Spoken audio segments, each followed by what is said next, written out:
সুপ্রিয় দর্শক, আজকে আমি আপনাদের বিশেষ একটা সমস্যা নিয়ে দেখাবো। এটা হচ্ছে একটা আম গাছ। আম গাছের দেখুন এই যে সমস্যাটা, এটাকে গামোসিস বলে, অর্থাৎ এই যে আঠার মতো বের হয়।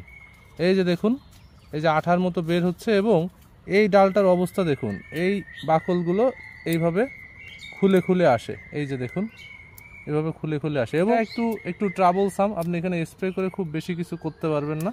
তো এর জন্য আপনাকে যেটা করতে হবে সেটা হচ্ছে যে এরকম একটা দা নিতে হবে।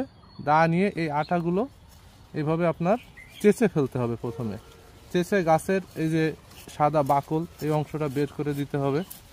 এই যে একটু ছত্রাকনাশক নিয়ে সেটার পেস্ট তৈরি করতে হবে। এরপরে হচ্ছে এদের পরিমাণ মতো দেখেন পানি দিয়ে আমি পেস্ট।